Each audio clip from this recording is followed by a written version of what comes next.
Steve DelBianco.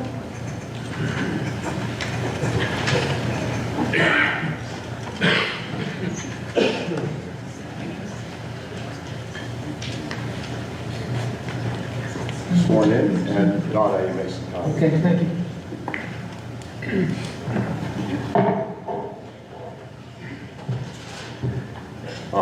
Members of the Commission and Mason County residents, my name is Steve DelBianco. I'm President and CEO of NetChoice, a trade association representing America's tech companies.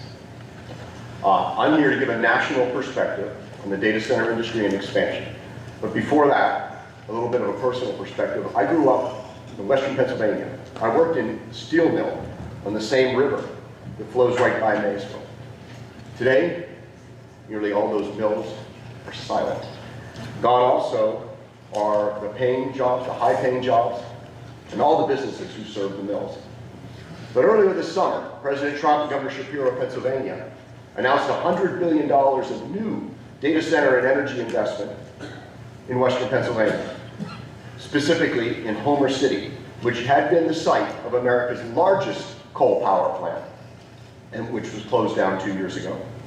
It will now become a gas-fired power plant. It will generate 4 gigawatts of power to drive the local economy. Now Google, one of my members, is the lead investor for that project in Pennsylvania, and they went public about that earlier this summer.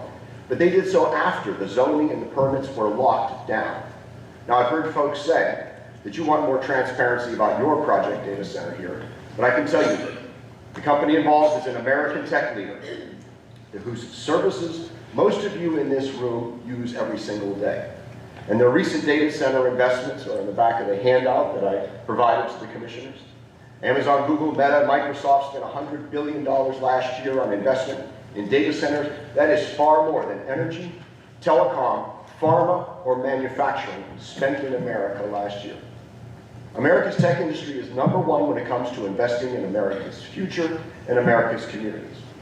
And looking ahead, we have $2 trillion of commitments for new data center and AI investments, and that includes companies, 6 companies, Amazon, Apple, Google, Meta, Microsoft, and OpenAI. So please understand, this project is not an inexperienced speculator like the outfit who tried to shoehorn a data center into Oldham County earlier this year. But you can probably see why an industry leader would not want to be identified at this stage before the ordinance is approved and before we started the long slog of permits. The reason is, if this project is blocked or withdrawn for any reason, that is a huge disappointment to Mason County taxpayers and those looking for the high-paying jobs. It's also a disappointment for a public company because they don't want to risk that much concern to so many local residents, to customers, and to shareholders, since most of us hold these companies in our retirement accounts. So it begs the question of why do we need so many data centers? Why do we need to build them? Well, look at your own phones and I think you'll understand why. Nearly every app on your phone uses the internet to retrieve, process, and store the data that you use every day. Think about all your pictures and videos of family and friends, vacations, trips, and none of us, myself included, ever delete our old photos and videos. So the storage requirements just grow and grow and grow. Now, think about all the times that you've posted and shared your images and videos via messages and social media. That makes additional copies and requires additional storage. How about all of the streaming you do for video and for music and audio? And you check the weather and the news, do your banking, make your Venmo payments, do your email messages, reminders, and calendars. Look, in addition, every business organization, every college and government put their operations online. And we like to say all of that is in the cloud. I flew down here today and I saw none of your photos floating in the clouds. You know where they are. They're all in a data center. A large building about the size of an aircraft carrier, 2 stories high. It is a data center as we know them in America today. And we are building data centers not for us. We're building them for you. It's your demand for data processing storage in the cloud that drives it. It's so bad, so good, I should say, that we need to add a new data center about once a week right now. And that was before artificial intelligence revolution has hit. So that's why we build data centers. Let me answer the question about where do we build them. Well, we can serve anyone in this country from a data center that's located anywhere in the country because our internet connections are so strong. So where do we choose? We choose states and communities that have electrical power and where the local community welcomes and values some benefits. Billions in construction spending, which lasts several years. Do the local benefits want upgrades to your energy grid that we, the industry, pay for? Do your community members, do your high schools and MCTC, do they want six-figure data center tech jobs for high school grads and trade school grads? And for property tax payments that your board can allocate to lower your rates and at the same time invest in infrastructure, schools, and services. I give you an example. I live in Northern Virginia. In Virginia's Loudoun County, data center sales tax, data center property tax revenue has enabled the county to reduce the real property tax rate for homeowners every year for a decade. All right, well, turning to what's the experience with electricity bills, since that concern comes up lately. Well, regular customers who live in states and communities where data centers have been for the last 5 years.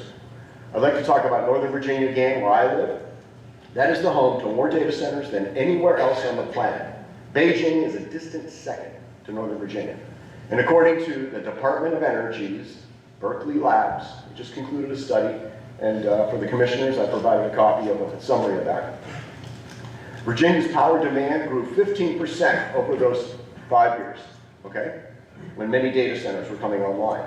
But that growth in the grid, quote, helped keep many other costs flat on a nominal basis and declining after adjusting for inflation, because fixed costs were spread over more load and absorbed by the large data center customers. Department of Energy found the same thing with other states that have a lot of data centers. Data centers absorb fixed costs. They reduce the allocation of those costs to the other electricity ratepayers. That is why rates on a nominal basis are flat to declining. Now, when the Washington Post reported on this, they ran the headline, quote, "There's a reason electricity prices have been rising, and it's not data centers." I've got a link to that article in your handout. So the track record here is quite good for the electricity bills in places where we build data centers, but you don't have to just bet on a track record. EKPC, as they just explained, is subject to a data center tariff approved by the Public Service Commission that ensures you don't bear the costs of what my industry brings to the area. Okay, on water, I'll just add a national perspective. Most new data centers that we build today in this country use no water for cooling. They use electrical air conditioning, like this building uses, or your car in your home. Now, for data center kitchens and bathrooms, yes, they use some water for the couple of hundred people that work there, but that is less water than a courthouse or a school would use. Now, many data center projects also pay, nonetheless, for water infrastructure, such as upgrading the Maysville system discussed earlier. And where water is abundant, a data center can reduce its electricity use if they use, say, run-of-river cooling, which is the case with your coal station here, and with the power plant, and with all the power plants from here back to where I'm from in Pittsburgh. So, about the Trump handout that I had on your table, Mr. Commissioner. President Trump is doing all that he can to help America beat China on the AI race. It's like the Manhattan Project of our generation. And one of my handouts lists the executive orders from President Trump that clear federal roadblocks to energy grid investments and data centers.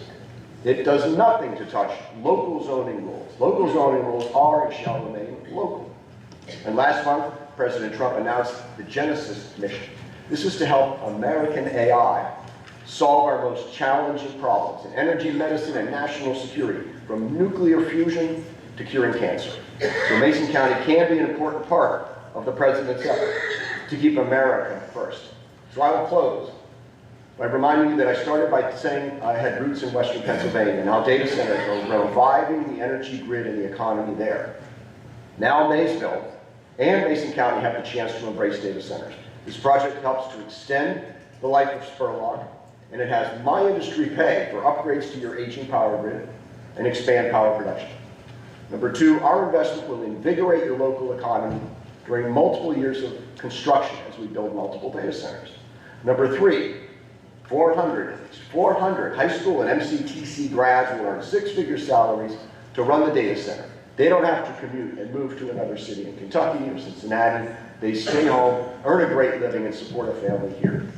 And finally, data centers will pay enough property tax in Mason County to allow you to have relief on the property taxes you pay on your homes and businesses. They should go down. And the county can still pay for improvements to infrastructure, schools, and public services. So I hope you will welcome the benefits to Mason County and Maysville of data center development, and I look forward to your questions. Thank you.